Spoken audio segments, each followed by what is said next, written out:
আমি না কখনো হারি না, হয়তো বা জিতি নয়তো বা শিখি, কারণ আমার জীবনটা হলো শিক্ষার মাধ্যমে। হয়তো আজকে পড়ে গেছি তার মানে এই না যে আমি ভেঙে পড়বো, আবার উঠে দাঁড়াতে হবে। কেননা আমাদের ছেলে মানুষের জীবনটাই এই রকমের যে একবার ভেঙে পড়লে হাজারবার আবার উঠে দাঁড়াতে হবে, কেননা আমাদেরকে কেউই সাহায্য করবে না। তো ভাই আমি বলি কি, নিজের স্বপ্নটাকে নিজেই দেখো, অন্যের উপর ডিপেন্ডেন্ট করে চইল না। একদিন সফল হবা ইনশাল্লাহ।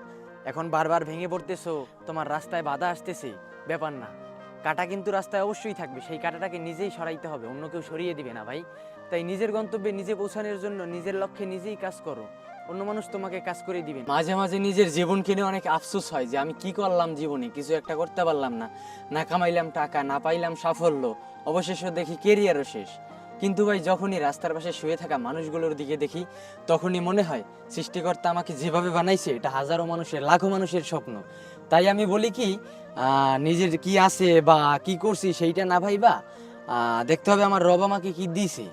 কারণ আমরা সৃষ্টির সেরা জীব, আমাদের এমন একটা অভ্যাস আছে যে আমাদের অনেক কিছু, কি পৃথিবীর সকল কিছু দিলেও আমাদের মনে হবে যেন আমাদের কাছে নেই। তাই ভাই যতটুকু আছে ততটুকু নিয়ে সন্তুষ্ট থাকো।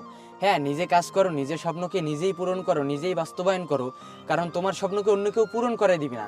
কিন্তু অন্যটা দেখে আফসোস করে নাই ভাই, নিজের যেইটা আছে সেইটা নিয়ে আলহামদুলিল্লাহ বলো, কারণ তোমার কাছে যেইটা আছে সেইটা হয়তো হাজারো মানুষের স্বপ্ন। জীবনের এমন একটা সময় কাটাইতেছি এখন, না পারতেছি কাউকে বলতে, না পারতেছি কিছু করতে, আর এখন মনে হইতেছে যেন সব কিছুই শেষ, আমি ভেঙে পড়ে গিয়েছি।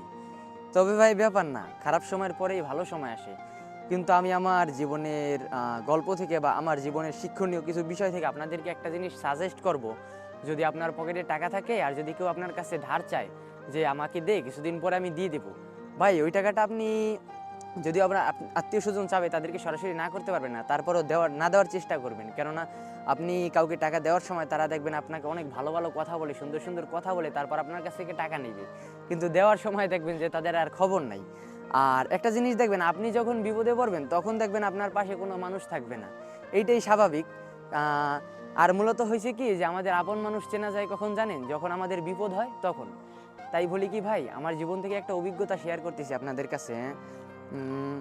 মানে আপনি জীবনে সব থেকে ভালো সময় কাটাবেন তখন দেখবেন আপনার বন্ধু মহল, পাড়া প্রতিবেশী, ভালোবাসা, সব মানুষ আপনাকে উৎসাহ দিবে, ভালোবাসবে, আপনার সাথে মিশবে। কিন্তু আপনি যখন খারাপ সময় পার করবেন না, তখন দেখবেন আপনার কাছে কোনো মানুষ থাকবে না, বা আপনার সাথে বসে কোনো গল্প করার মানুষ পাবেন না, আপনার সাথে কোনো দুইটা চারটে কথা বলবে না, কোনো মানুষ নেই, মানে আপনার পাশে সময় দেওয়ার কোনো মানুষ নেই। এমনকি আপনাকে দেখলেও মানুষ দূরে সরে যাবে, ভাববে হয়তো আপনি তার কাছে টাকা চাইতেছেন, বা মানে এই সেই আর কি, বিভিন্ন ধরনের ঝামেলা। তো যাই হোক, একটা কথাই আমার এই কথা থেকে শিখবেন যে ভালো সময় যতদিন থাকবে অবশ্যই চেষ্টা করবেন টাকাটাকে জমিয়ে রাখার, বা লাইফে ভালো কিছু করার, কিন্তু অযথা খরচ করবেন না, আর আমার মতো কেউ পস্তাবেন না।